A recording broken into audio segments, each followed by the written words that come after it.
Good morning, everyone. This is Bullet. Well, as you all know, I was diagnosed with a disability. I've talked about it, and if you haven't listened to any of my podcasts about that, check out my old podcast, and it'll let you know about what's going on with my disability. But anyway, I had to leave the sheriff's office and try to get disability through the government, and that didn't go well, so I had to go back to work. And I'm tried to go to work for private security. I wasn't able to do that. The prices that they were paying the guard versus the price of the gas. Anyway, it was just wasn't financially feasible. So I was too disabled to go to the sheriff's department. So I was like, well, what am I going to do? So I ended up deciding there's a private facility, and I'm not going to name the name of the unit, that's close to where I'm at. So I went back to work in private correction at a private prison. That's not the most favorable thing, but it's corrections. It's what I want to do. It's what I am. It's what I'm good at. So I went back to work there. So I was hired and I was excited. Yeah, you know, I'm going back to work in corrections. At least it's something that I'm able to, or at least it's something I know, and it's something that I was good at and I'm excelled at. And it was something I enjoyed doing. I was proud of being a corrections officer, detention officer, and all that. So anyway, my first day at the unit, I went in, had to do the usual thing. We got all of our paperwork filled out. We filled out our uniform sheets, got our SOPs, the basic usual stuff when you go to work for a prison. Well, I turned in my paperwork, but in that paperwork I had 2 extra sheets. The 2 extra sheets was my medications list and my personal medical history. My medical history pertained to my disabilities. I had them all listed. I had all my surgeries listed, my emergency contact, who my medical provider was, all of that. I had everything listed on there. Phone numbers, addresses, and exactly what my disabilities were. I didn't lie about none of them. I had every one of them listed. So I've turned that in, and I talked to the recruiter, the person that you go through when you first get to the unit. I talked to her, and she said, oh yeah, she looked at it, and she read over it. She says, oh no, that's not a problem. That's not a problem whatsoever. I'll just go ahead and turn this on in. I said, well, you're good. I said, okay. So I went back to class. Yes, I had to go back to class. I'd been out of corrections. I worked county corrections. So I was going back into state corrections. And to go back into state corrections, you have to go back into class, because I was out of state corrections for 2 years by state policy. So I was back in the academy, which didn't bother me. I was like, hey, that's easy money for me. So I was back in the academy, and I'm going back through all of our stuff. And we're talking about stuff, and we're doing the paperwork thing, and they're telling us everything, day one of the academy, basic stuff. So a little bit later on, the captain walks in. I'm like, well, here we go. Because I could see in his hand he had my paper. I seen it. And he called me to his office, or not his office, but to the training manager's office. And me and him talked, but he was like, hey, the warden's got some questions about this. I said, okay, not a problem. What's your questions, my man? Let's get this answered. And he asked me about something. I said, yeah, I can. I said, it's not a problem. I said, I can do, I can't do the main exercise, but I can do the substitutes. I said, I'm sure I can do them. That's not a problem. I said, I give 110%. I said, I'll be fine. I'll make it. I can do it. I said, yeah, it's going to be a little painful, but I'll make through it, and I'll make it through. And he was like, hey, I'm good with that. You're good with it? I'm good. I said, yeah, I'm good with it. He was like, well, I'm glad you're here. I seen your work history. You got a lot of experience, a lot of knowledge, and that's what we need here. And, blah, blah, the whole kid and caboodle. So we shook hands and everything. I told him I was glad to be there, and we went on about our day. He left. I went back to my chair, sat down, continued up with everything that we were doing. So a little bit later on, it's getting close to the end of the day, and I get called to the warden's office. I'm like, good Lord. So I get up, I go to the warden's office. The training manager takes me in there. So there's me, the training manager, the warden, and the warden's got my paper. I was like, I already knew what this was about. So I sat down and we talked for a little bit, and he was like, well, I got some concerns. I said, okay. And he was looking over it, and he goes, well, I'm going to be honest with you. He goes, I think we're being set up for a workman's comp case. And I just looked down, and in my mind, I was like, did I hear this motherfucker right? What? So I sat there for a minute, and I was just puzzled. And I looked down and said, what did you say? He was like, I think we're being set up for a workman's comp case. And I looked at him and I tried to answer and I stopped and I said, can I be honest? Can I be frank with you? And he was like, well, I wish you would be. And I looked him right dead in the eye. I said, to be honest with you, that's kind of offensive. That kind of offends me. I said, why would you even think that? I said, and outside of that, why would I do it to a private corporation? If I was going to pull a stunt like that, and I'm saying if, I would choose the sheriff's department. I was already there for one. Two, they've got better benefits, more money. I could have done it to them, and I could have got out with retirement from the sheriff's office. I could have gotten a lot more benefits out of it. Why would I pick y'all? And on that, why would I come in and give you a list of my disabilities? If I was going to pull that, I would come in and just not say nothing and then fall out and then say, oh, this is what happened to me because I was here and I did this. Why would I tell you up front what my problems are if I'm going to pull a scheme like that? I said, that makes no sense. And he looked at me and goes, that's the answer I was hoping to give.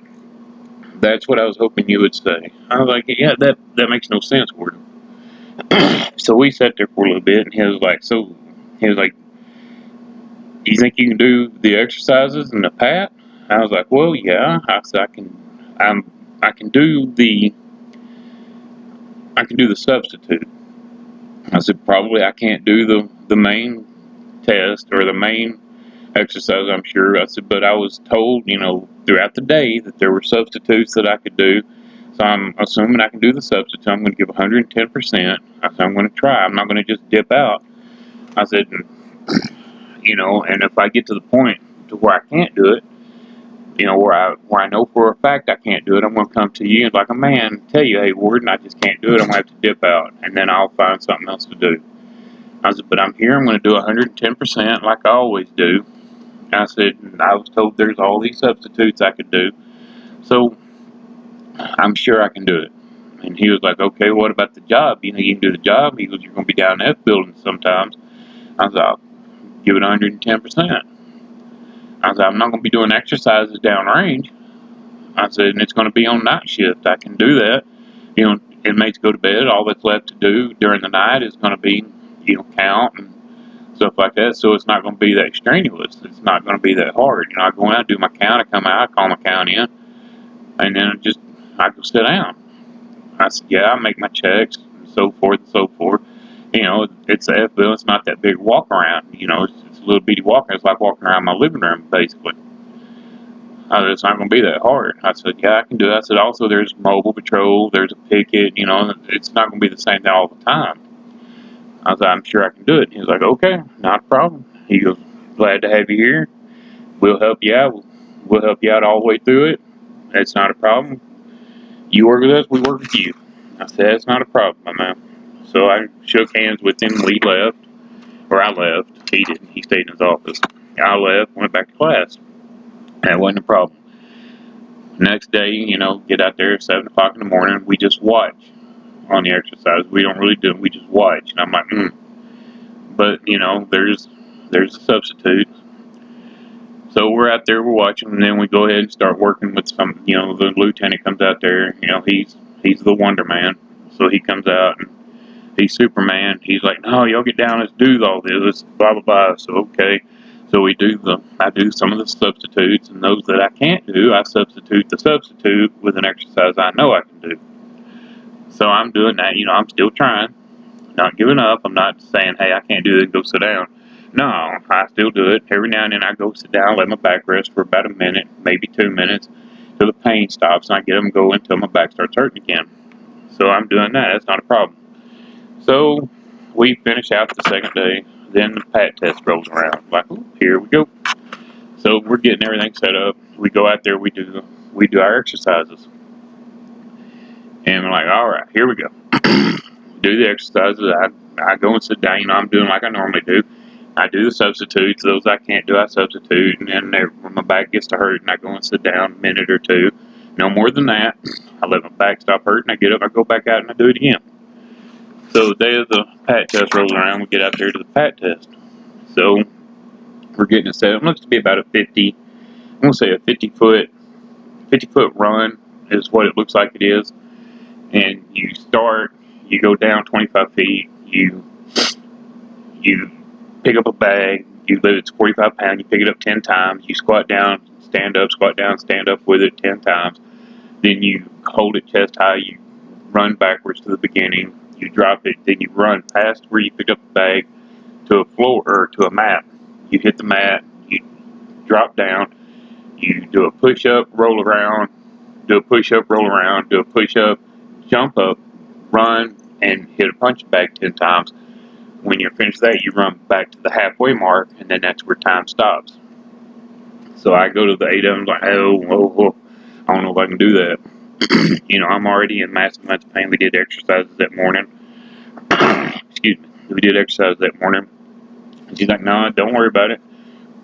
We can do some substitutes on it. This is what, do this, give it your college try. Can you do this, this, and this? I was like, yes, I can do that. So I walk down, I pick up the bag instead of, all I'm supposed to do is just pick up the bag, put it down, and then go on to the next. I don't have to walk backwards. I don't have to do none of that. But, I'm not going to do that. So I go down, I pick up the bag, I do 5 times on the bag instead of 10. I do 5. I hold it chest high, I walk halfway backwards, I walk halfway, I drop it, and then move forward, go. I don't do the push up, but I get down on the ground, I spin around, roll over on my stomach, roll back over on my back, spin around, and I do that 3 times. Then I get up, and I go to the punching bag, and I hit the punch bag 10 times, and then I walk back.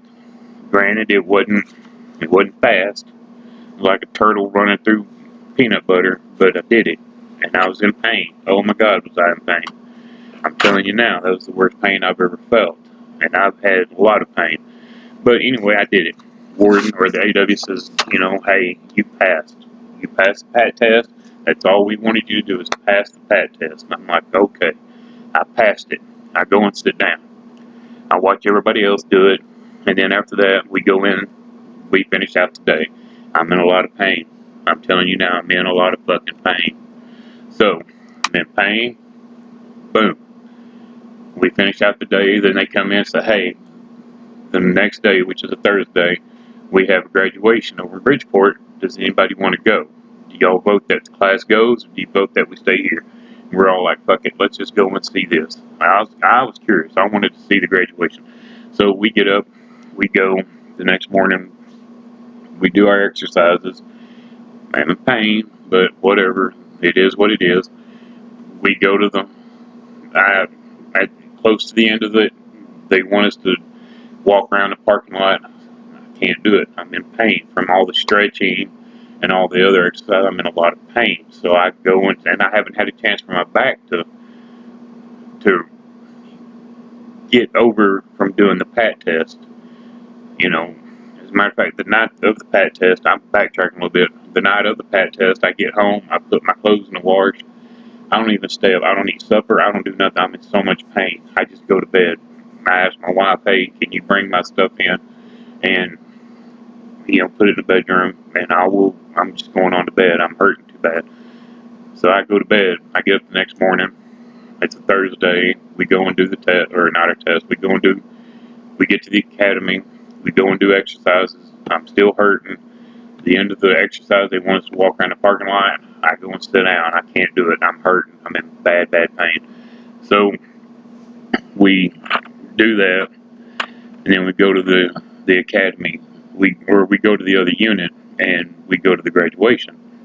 The graduation, they're graduating a person that's got a disability, a big disability, not a minor, a big disability. I'm not going to get into it. It's not my job. I don't even know the person's name, but he's got a disability. So I'm like, okay, I see. It's not a, they work with people with disabilities. I'm hopeful. I'm glad. We get back to the facility, our facility. We finish out the day. Nobody says a word. So Friday rolls around. I'm thinking, oh, thank God today's Friday. Just make it through the day. I got 2 days. I can just do nothing, let my back rest, just chill, relax, let my back rest, get ready for the next week. Hopefully, it won't be so bad the next week. So Friday. Now, my FTO is I already think she's bitter. She's never happy. I have not, the whole time I've been there, I have never seen this woman smile. When she talks to us, it's always like she is just mad that she has to converse with us. I'm like, okay. So she gets there and she stomps on into the class, doesn't say nothing to nobody, no hi, how's it going, hey, glad you're here, whoop whoop. So she walks in her normal mood. I'm like, oh, this woman. But anyway, I digress. That's who she is, that's how she is, it's not my job to change nobody. So we go out to do the exercise. We get out there and I'm hurting, but I'm still doing them. Like I said, I'm not going to stop doing them. I'm going to continue to do them. I do the exercises, I do the substitutes, I do the substitute for the substitutes. You know the drill. I sit down. Well, she's over there playing on her phone, and I go over and sit down. I was like, oh, I need to let my back recoup for a minute. She's like, well, it's mandatory. Okay, I didn't say it wasn't, but all right. I don't say that. I just look down. I said, well, and I get up and go back out. I do it, and we have now. There's an exercise called 30-60. That's where you run and walk, run and walk, run and walk. So I'm out there. I'm doing that. I'm not. No, I'm not doing the run and walk. It gets to that part where I'm walking. I go sit down for a minute, let my back stop hurting, and I'm only sitting down for a minute or two now. So I get up, I go back out, and I walk. I'm not running. I walk. I can't run from here to my back door. So I'm walking it. We come back. I sit down for a minute before, and then she decides. All of a sudden, she decides we're going to do 5 laps around the parking lot, and then we're going to do a lap around the prison. Now, the prison is 1 mile in circumference. Let's think about that for a minute. 1 mile in circumference. She knows I can't do this. She knows. I don't even try to do the walking around the 5 laps around the parking lot, much less the 1 lap around the facility. That's not happening. I'm sorry, but it's not. So, anyway, and not to mention it's downhill, then uphill. No. So, I'm in a lot of pain. My back's still hurting. I go and sit down. I dip out. I'm sorry, but I go and sit down. I've already passed the PAT test. I go and sit down. I'm in a lot of pain. I took some of my pain pills. And I'm hurting. I go and sit down. I don't even try that. So they finish it up. They come back in. We go to the classroom, and we sit there. And a little bit later, I get called to the warden's office. I'm like, oh, good grief! I get called to the warden's office, and it's the assistant warden and the FTO. They get in there and they start talking to me, and they start talking about how I dipped out. I was like, yeah, I dipped out. I said, I can't do that. I can't walk 5 times around the parking lot and once around the facility. Y'all know that. Y'all have seen it. Y'all have seen how I can't do that. I said, but I do everything else. I give 110%, but there's some things I just can't do. And then I proceeded to get told that if I want to keep my job, I have to get a note from my doctor saying that I can walk and work unassisted and that I can lift 45 pounds. Okay, first off, I've already lifted 45 pounds. I've lifted it during the PAT test, so you already know I can do that. And the walk, I can walk unassisted. I can't walk long ways. I can't walk around the facility. I don't plan on doing OPCs. That's not going to happen anyway. I go to my post, I do my job, I get up, I go home. She's wanting me to lie. She's wanting me to get a note from my doctor lying, and she's wanting me to lie. I'm not going to lie, and I'm not going to ask my doctor to violate their ethics. Just give me a note saying I can lie. Well, I got home. They sent me home, so I was pissed. I got home, and I sent an email to the corporate HR asking, can they do this? Well, I hadn't heard back, and I was in a bad mood. I was tired. So I just went in, I put my phone on silent. My wife went to work, I put my phone on silent, and I went and laid down.